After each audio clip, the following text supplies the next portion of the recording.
Ya. Bu, kenapa bingung sih, Bu? Saya bingung, untung saya bukan hakim persidangan. Nah, saya pasti akan bingung begitu kan. Atau kita tanya Pak Prabowo.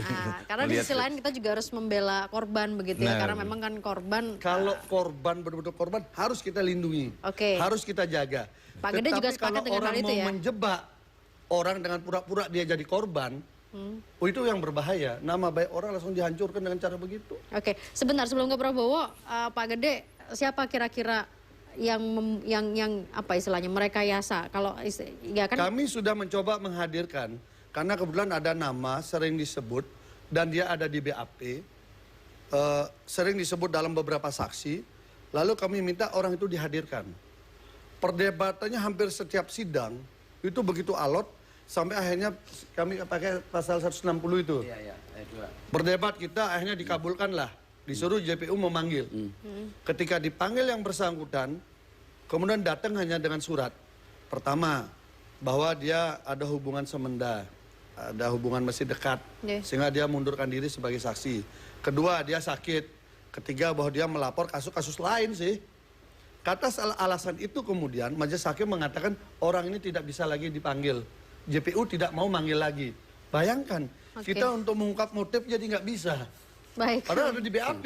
Baik, Pak Gede. Prabowo, bagaimana ini melihat kondisi atau persidangan kasus ini? Saya ya inilah, jangan sampai hal ini terulang kembali dikarenakan wesum sampai 2 kali dan tengah waktunya lama. Ini sudah saya tahun, ya sebentar ya 2,5 tahun. Ya saya paham itu, saya paham. Kemudian di samping itu kan kita mencari bagaimana delik formil dan materinya kita kejar. Karena materialnya dikejar ternyata mengelak dan sebagainya. Jadi seharusnya persoalan-persoalan ini harus adanya rekonstruksi. Pertama itu penting. Kalau itu berubah-ubah supaya jelas ada hubungannya. Kalau bisa hakim punya kewenangan untuk sidang lapangan.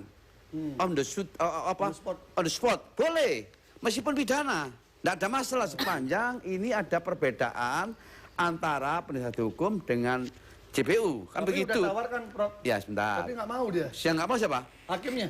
Oh ya, dikarenakan takut kena ini persoalannya, yaitu besar. Tapi yang jelas, tidak ada masalah. Karena kita ada persoalannya, Polda itu kan sebagai keamanan. Polres keamanan, boleh. Ketika dia mengetahui supaya nanti putusannya itu atau bersalah atau tidak. Dikarenakan saya lihat unsur-unsurnya ini tidak terpenuhi. Kenapa tidak terpenuhi? Pertama adalah visumnya sudah lama. Kedua, tidak ada rekonstruksi. Ketiga ada rekonstruksi berarti konfrontir antara saksi yang satu dengan saksi yang lain dan korbannya banyak tidak pernah dikonfrontir.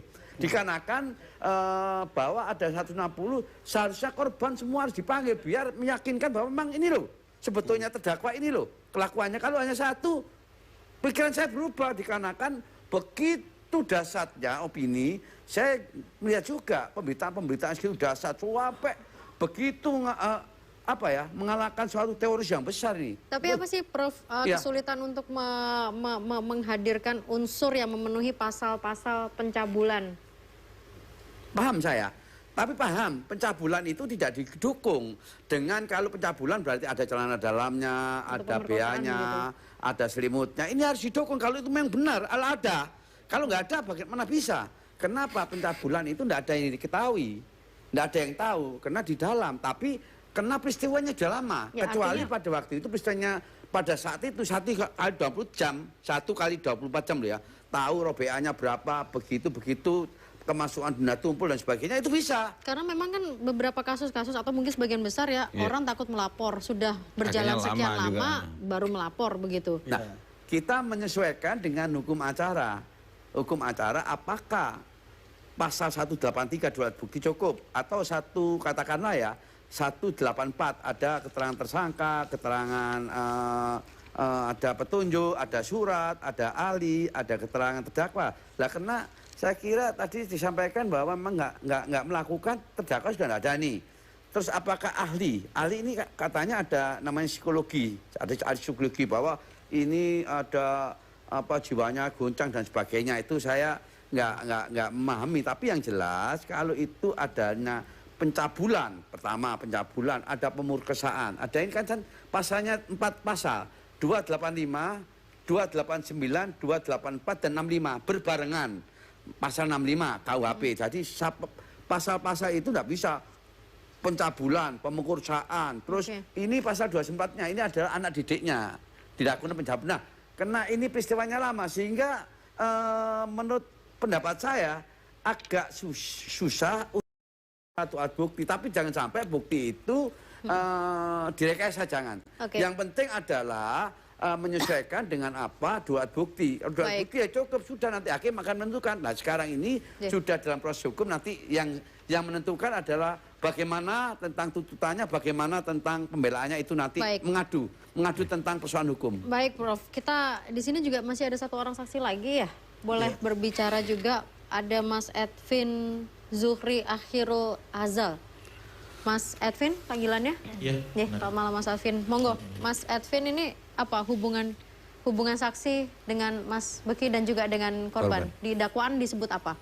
Di dalam dakwaan saya disebutkan oleh si yang mengaku korban bahwasanya saya itu mengantar si yang mengaku korban ini dari lokasi pondok ke lokasi kejadian. Nah, mengantarnya itu tengah malam sekitar jam 1 jam 2-an. Padahal sebenarnya kejadian itu tidak ada. Bahkan saya pun nggak pernah membonceng si yang mengaku korban tersebut. Jangankan membonceng, jam-jam segitu, jam 1, jam 2, ngapain ada kegiatan di lokasi Puri tadi. Jam segitu ya enaknya tidur. Mas Edwin kenal dengan korban? Saya sebatas kenal. Sebatas kenal apa? Kakak teman kelas, teman atau apa? Saya kakak kelas dari si yang mengaku korban tersebut. 3-4 tahun. Selama 3-4 tahun itu? 3-4 tahun di atas. Oh, dia 3-4 kakak tahun? Iya, kakak kelas. Dan saya kalau boleh tanya, korban ini pernah punya teman yang seangkatan nggak? Karena saya dengar tadi hampir semua kakak kelasnya semua yang disebutkan dalam dakwaan itu. Ada sih. Ada yang di dalam itu ada satu angkatan juga. Dan sama juga penjelasannya. Jadi penjelasannya juga tidak ada. Jadi peristiwanya nggak ada. Biasanya kita berdebat kan ada peristiwa, peristiwanya sama-sama kita ketahui tapi perspektifnya berbeda. Kalau ini enggak. Ini masih mendebatkan ini fakta atau fiktif cerita ini. Misalnya begini, misalnya Mbak tadi sampaikan, kalau korban dia akan trauma, nggak berani melapor dan sebagainya. Ini enggak, dia bikin status di medsos, dia bikin video malah di medsos, tapi permintaannya adalah si terdakwa ini biar berhenti organisasi. Jadi permintaannya jauh dari unsur kepentingan bagaimana dirinya. Makanya kita menganggap ini hanya salah satu cara, salah satu instrumen untuk target besar. Ya. Karena kalau tidak begitu, mau Kompolnas, mau Komja, mau LPSK, mau siapa saja pejabat-pejabat yang di Jakarta yang terhipnotis dengan kasus ini, mereka tuh diperalat semua. Secara jujur Pak Gede, apa yang sesuatu yang besar ini saya biar paham masyarakat itu. Ya, yang paling menjolok kan ada dinamika di internal kan. Mas Beki ini kan anak tunggal yang diyakini akan menjadi pewaris berikutnya lah. Beliau ini punya jiwa sosial yang tinggi, seniman, suka musik. Kemudian juga dia mengelola usaha yang cukup cerdas. Sehingga pondok berkembang, usaha berkembang, dan sebagainya dia punya kapasitas di situ. Anak tunggal nggak punya teman. Tentu ada kelompok lain yang menginginkan ini bagaimana tidak eksis dan bisa masuk dan selesailah diringkas, bungkus, biar nggak ganggu. Jujur nih, jujur. Ya itu fakta yang kita temukan. Oh iya. Jangan bohong loh Pak Gede. Iya. Pak Gede kan lama, 12 tahun loh. Iya, kita ketemu, ya. Makanya saya pengen tahu. Jadi memang ini kalau menurut Pak Gede internal berarti ya? Kombinasi. Karena beliau ini juga punya usaha yang berkembang, yang cukup pesat. Beliau ini tangannya dingin urusan bisnis usaha itu. Enggak, maksudnya berarti yang kemungkinan kalau Pak Gede menganggap ini adalah rekayasa kasus, berarti dalangnya juga adalah orang internal. Masih ada keterkaitan benang merah dalam rangka kalau misalnya terjadi sesuatu dengan Pak Kiai, maka Mas Beki ini adalah penghalang. Sehingga penghalangnya ini harus didobrak, dihilangkan. Nah, tetapi kan tidak semudah itu. Karena warga besar Sidikiyah sudah paham semua. Sehingga justru hari ini warga semua mendoakan dan menjaga Mas Beki agar jangan sampai diperlakukan sesuai tujuan orang-orang tersebut. Gitu loh. Nah, inilah saya kira yang kita harapkan begini sebenarnya. Saya lucu sekali melihat LPSK misalnya. Saya terbuka aja bilang. Karena saya pernah juga di Komisi 3 menjaga LPSK. LPSK ini punya tenaga ahli, ikut dia diskusi, seminar, mengopinikan kasus ini. Mendorong.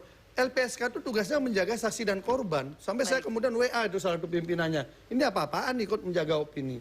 Kementerian PPA, Pemberdayaan Perempuan dan Anak, ngirim surat kepada pengadilan, minta jadi pemantau.